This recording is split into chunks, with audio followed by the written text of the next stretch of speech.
when she went down, he went down, and he was screaming really loudly. And I thought, what is he screaming? What happened? I've been ordered by the Sheriff's Department in Santa Fe. I can't answer any questions about the investigation. I can't. It's an active investigation in terms of... Hello and welcome to True Crime Rocket Science, the most authentic voice in true crime. Alec Baldwin's backstory reveals the scale of BS in the ABC interview. In the previous video, I expressed doubt about Alec Baldwin's sincerity in his controversial unscripted interview with ABC a few days ago. Specifically, I highlighted the passivity of his own statements. For example, where he said, well, a woman is lying at his feet, but he doesn't seem to try to communicate with her, touch her, or even find out how she is. Doesn't even seem to think about or have any idea what happened until about an hour later when someone's got to tell him, right? And then I came across a recent video of Baldwin snapping at his wife Hilaria on November 1st, that's this year, just about a month ago, where he claims adamantly, emotionally, emphatically that he's been ordered not to answer questions about the investigation. So what changed almost exactly a month later? Because he spoke in detail about the investigation, including what the cops told him to Stephanopoulos, right? In any event, this video of a prickly, not so polished Baldwin cradling his phone at the roadside took me into a rabbit hole of similar incidents, often also playing out with reporters on the side of a road somewhere. And we're going to deal with that. Is Alec Baldwin more passive or more aggressive? What do you think? Before we get to that, if you haven't subscribed to the channel, please do. Like, share, leave a comment, and let's get started. So I'm not going to go through all of these incidents here. I will provide a highlights package in the description, a link to that in the description that someone else put together.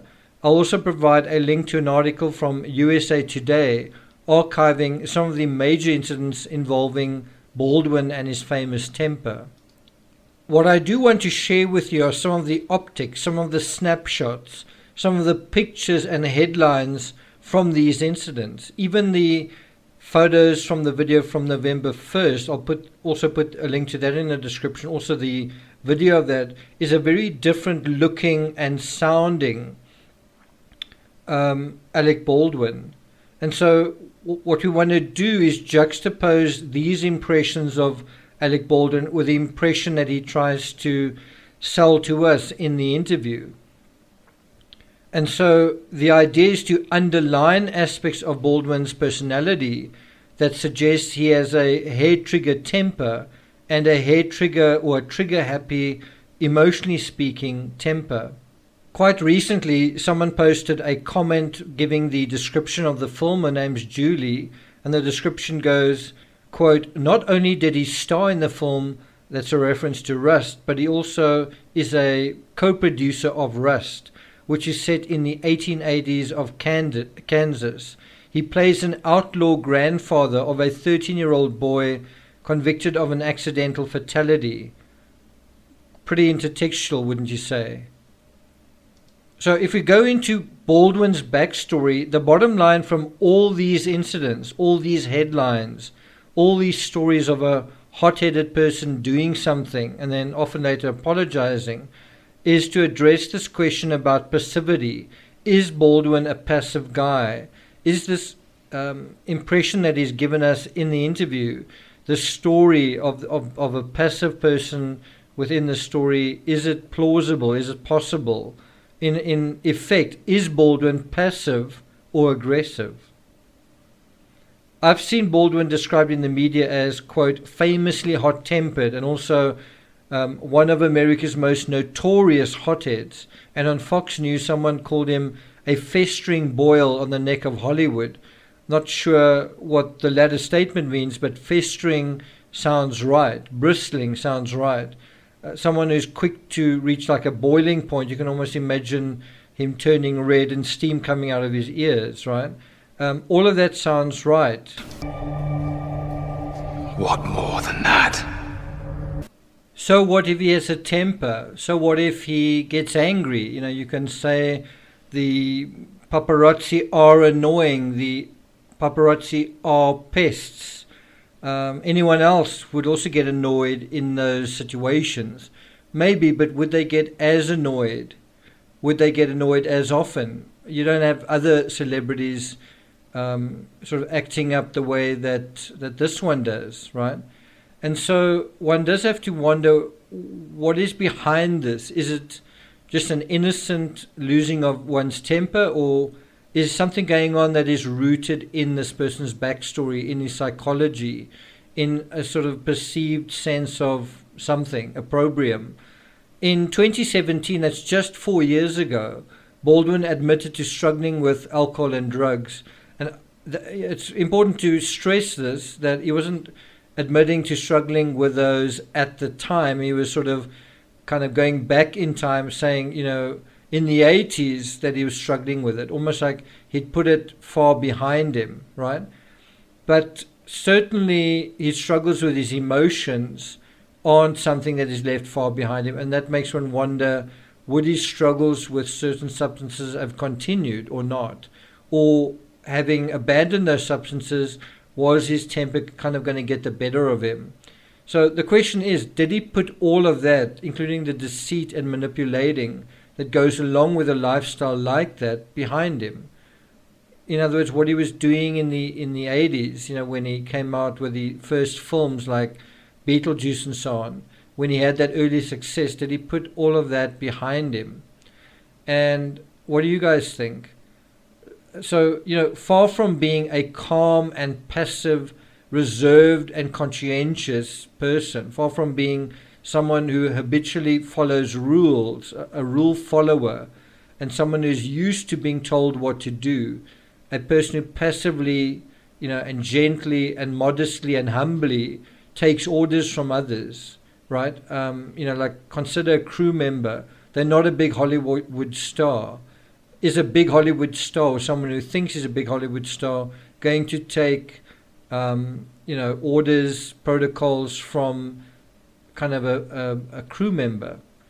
And, is this guy a rule follower or a hellraiser? Is he a kind of a reserved, conscientious person, or a rapscallion? Is he calm and passive, or reckless and rash, right?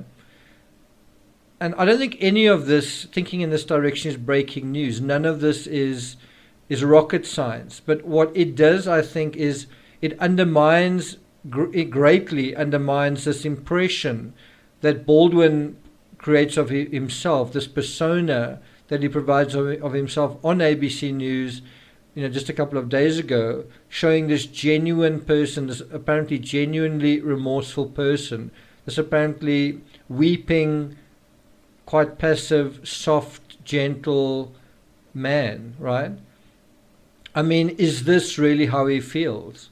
Or is this how he feels? And every now and then, just here and there, a little bit of scorn, a little bit of the thorny character that we know as Alec Baldwin seeps through the words and the sort of puppy-eyed face, please feel sorry for me. So the question is, was he truly saddened by what happened? And I do think it's a fair question, because it's a test of his humanity, his sensitivity, his ability to feel empathy for somebody else. Did he truly feel saddened by what happened? If he did, for how long? What depth was that? Or fearful about what it would mean? Was what really was going on that he was scared, that he was fearful about what it would mean for him personally? And wasn't that where his priority was? The fact that he admitted to not feeling any guilt doesn't it suggest a shallow, narcissistic personality? I mean, if that's the case, then what we saw on ABC were crocodile tears. But it gets much worse than that. If there is a long history of dissembling and being in trouble and negligence and, being in trouble with the authorities and acting in a way that is perhaps arrogant. I watched one altercation that ended with him driving off and then damaging the fender of a Mercedes parked directly in front of him. That whole situation where you're in a vehicle, you're angry or you're distracted by something, and you're supposed to take a certain amount of care. There are people standing around the vehicle, there are reporters around the vehicle. It could potentially injure someone, and you go off and then you actually do damage the vehicle in front of you. Isn't that an analogy for what could have happened on the set of Rust? In other words, the question isn't just whether his emotions don't ring true. That is just the starting blocks. That's the first step you take. What happens after that? I mean, that much feels obvious, doesn't it? I think the real question is whether the negligence that is being considered in this particular case, whether it's habitual, whether it's something that has happened again and again and again. If it is habitual, why is that? So that's another question. If you say this is something that has happened quite a few times, why is that? What is driving it? What is causing the distraction? What is causing the loss of concentration? Is it due to emotions? And if it is, why is this person so frequently emotional? Why is this man constantly distracted, often in trouble? What is going on? What we may be dealing with here is a similar scenario to another case, the Summer Wells case, if only perhaps a lot more direct in Baldwin's case. Was the accident in this case really so accidental? Well, how accidental were all the other accidents and incidents in Baldwin's backstory? Thank you for listening, and I'll see you guys next time.